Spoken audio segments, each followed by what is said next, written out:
must be taken professionally and signed by the photographer. So you cannot take your passport photos with your phone. You have to go to a studio or like where passport photos are taken. Hello and welcome to my YouTube channel. My name is Ify and this is Ify's Beats. If you're a returning viewer, thank you. And if you're a first time viewer, thank you again. Please like, subscribe, share, comment. On today's video, I am going to be talking about how to apply for your Canadian passport as a first timer. I recently got mine, so I just became a Canadian citizen. And I'm just giving you all the information you need on how to go about your application, because your passport application is actually different from your citizenship application. A lot of people were surprised when I told them, oh, I'm going to apply for my passport, because they thought both of them were together. You need the citizenship certificate, which is what you get from your citizenship application once approved and you've done your ceremony. You need the certificate because you need the certificate number to apply for your passport. So one process goes after the other, but they're not the same process. Okay, so for the application, you can either do in person or you can do via mail. So via mail is you fill the form, you put all the documents you need and you mail it to Service Canada. But for in person, you can just walk in with your filled form. So they will cite all your documents and give them to you immediately, and then input all your information on their system, and you've officially applied. So step one is to make sure that you're eligible. You have to have had your ceremony. You cannot apply for the passport without having your citizenship oath taking ceremony. And if I say citizenship in a bad way, is because it's such a long word. But yes, so you have to be a Canadian citizen and have your citizenship certificate, because you need the citizenship certificate number. Step two is that you need the application form. So you need the general application form for Canadians who are 16 years and over. This is my original form, so I'm going to be looking at it. Step three is that you need to gather the required documents to do your application. First off, you need to have a government issued ID. For myself, I used the my driver's license. You also need to have your citizenship certificate. I've already mentioned that. You need to have 2 identical passport photos. You need to have a guarantor, and you need to have 2 references. Down to the specifics, for passport photos, they have a particular spec they must meet. So, and they must be taken professionally and signed by the photographer. So you cannot take your passport photos with your phone. You have to go to a studio or like where passport photos. I took mine at Walmart. I think I spent about $46 to have it taken. I found that it was expensive. I think I could have gotten cheaper, because I think I spent 30 something for the one I took at Shoppers Drug Mart for my citizenship application. So the photographer is supposed to sign at the back of your passport with their name, their address, the date the photograph was taken, and also your guarantor is supposed to sign your passport photograph, and you're using 2 copies. So for your passport photo, it has to be a recent copy. The specified guideline is to make sure that it was taken within the last 6 months. So my citizenship application took about 5 months, and when I was invited for the ceremony, it took about another month for the ceremony to actually take place. So altogether, it took about 6 months. And since we're not allowed to apply with a passport taken no longer than 6 months ago, I had to take a new one. So the one I used for my initial application was not did not meet the requirements for my passport application. But if your citizenship process takes less than the time I had, 5 months, then you'll probably be able to reuse your passport. As I said, use a professional. I remember when I was taking mine, she had me put a lot of powder on my face.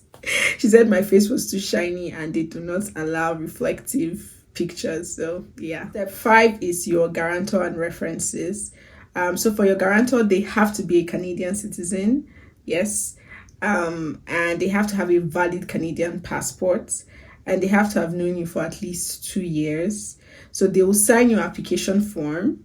they will sign one of your passport photographs, as I mentioned earlier, and they will also sign a photocopy of your ID. Now, that's necessary if you're doing a mailing application and not walking in, because when I walked in, they didn't take any of my IDs. They just cited it and they were done.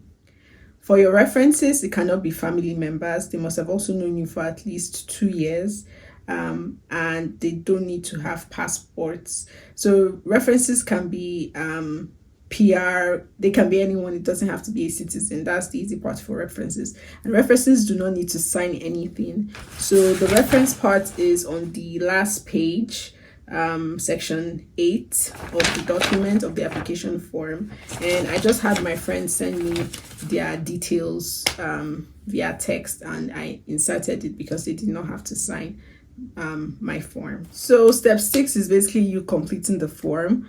You can always download it from the Government of Canada's website. I'm going to try to put a link in the description below so that you can just click on that. The first part is the personal information, just includes your name, your surname, the surname of one of your parents at birth, your date of birth, your sex, your eye color, your height, the details that the federal government wants, your current address, your email, and your phone number. Next is the declaration of a guarantor. So your guarantor will put in their name, their surname, their passport number, the date of issue, date of expiry, phone number, and then they sign. And the next section is previous Canadian travel documents. So I've had none, so I ticked no for that. And for proof of Canadian citizenship, I filled section B because I got mine after February of 2012. Put in my certificate number, my citizenship certificate number, and the date that my citizenship became effective. And then I signed at the end of section 5 after putting in details of my driver's license, which is the only form of ID I used. And then they asked me for how long I wanted it to be valid for. I did 10 years. 10 years is just slightly more expensive than 5 years, so please do 10 years. I then inserted my address, and then you have to put details of what you've been doing for the past 2 years. And I did that. And finally, references. I got details, as I said earlier, from friends who were okay with being my reference, and I inserted it. And then emergency contact information, and one last signature from myself, and the form was complete. That was pretty much it. So what I did was I started filling the form before my ceremony.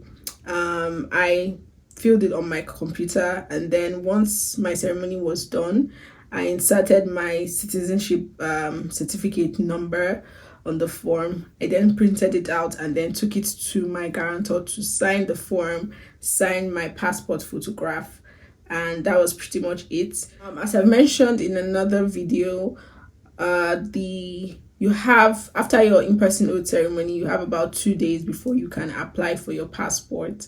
So I used those 2 days to go to my guarantor's house and have him sign the application form, and then went to apply. So that was it. Was pretty easy. As I said, I did in person. So on the day of the application, there was a long queue. I went pretty early in the morning. There was a very long queue, but it moved very quickly. They were very fast. And when I got to the front of the queue, they looked at my documents. They then asked me to make some corrections with a pen, which I did, and then I initialed at the sides of the points where I made those corrections, and then I waited again. The second wait took about maybe 15 to 30 minutes. I then was called to a desk. You would hear your name. I've seen other people have it done differently, but I heard my name, and then I went to the officer who called me. He basically took all my documents, as I said, for citing, because he returned them once he was done, and he took down information from my application form and put them into his computer, and he returned the application form to me, so which is why I have a copy, and attached to it is the receipt of payment. So you would pay there. I paid there, and for 10 years it was $160. I did the standard application. It wasn't express. I wasn't planning to travel, so I didn't do any. It wasn't urgent. But if you want to do an urgent application and the other types of applications, you should go to the head office. So I'm going to put the the Government of Canada link where you can find the different locations and what different locations offer. For me, in the city of Edmonton, only the passport office at Canada Place at Jasper do the urgent pickup. I'm just looking at it on my screen. The express pickup, the 10 business days pickup. For the other centers, they do the 20 days delivery by mail style. And I used a Service Canada center. I did not go to the passport office in Jasper. And you can check this information on the Government of Canada's website to know what office offers what. And probably should go to the passport office if you want it to be done very quickly. My friend who used the passport office at Canada Place, his took about 2 weeks to come out. So I applied about, I think, 30th of November, and mine took up until December 30th to be sent to Canada Post. Also, there's a tracker, so you can track the information on your payments receipts. You have a reference number which will be circled by the officer, and that reference number can be used to track your passport application on the Government of Canada's website. So mine was sent out to Canada Post, I believe, December 30th, and it stayed with Canada Post up until January 6th. And they updated it. You can also track, there's a link on the Government of Canada website, Government of Canada's website, which you can click on and redirect you to Canada Post. And then on Canada Post, you can see updates on where your passport is currently. I expected mine to be delivered to my mailbox, but I don't know if it was an issue with my address or if that's how it is generally. But I got updates on the Canada Post website which said I should come and pick up, and I had like a 2 weeks time frame, 2 weeks timeline to go pick up the passport. So luckily for me, the day I decided to track it was the day that I was ready. So I went and I grabbed my passport using my ID.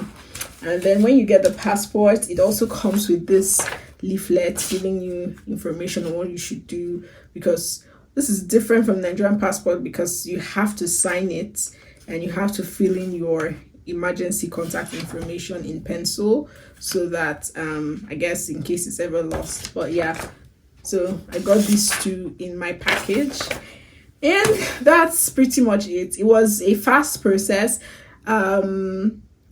I think mine just took longer because it happened just around the Christmas closure. So if you look at the tracker, you can see that my passport was ready as at December 23rd, but because of Christmas, I think it then got ready for pickup by January 6th.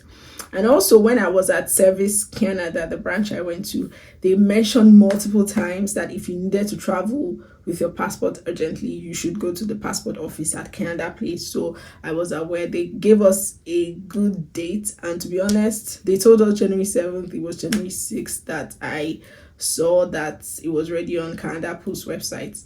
Yeah, so I don't know if you're expecting your passport, maybe you should track it and see if it's already with Canada Post, and you can just pick it up. And that's pretty much it. So for urgent pickup, you have to pay an additional fee of $110. For express, you pay an additional fee of $50, and for 10 business days, you pay an additional fee of $20. And I think the prices might be slightly different from babies, but I'm not certain, or like children, sorry, but I'm not certain. But I didn't have to pay anything extra because I did the 20 business days delivery by mail. Yeah. So if you don't have any trip on it planned very soon, so it's not a long wait. But yeah, so I'm really excited. I hope you have an easy process when you apply for your passport. I'm glad to have mine. And it's going to make a huge difference in my travel experience. So I'm really excited about that.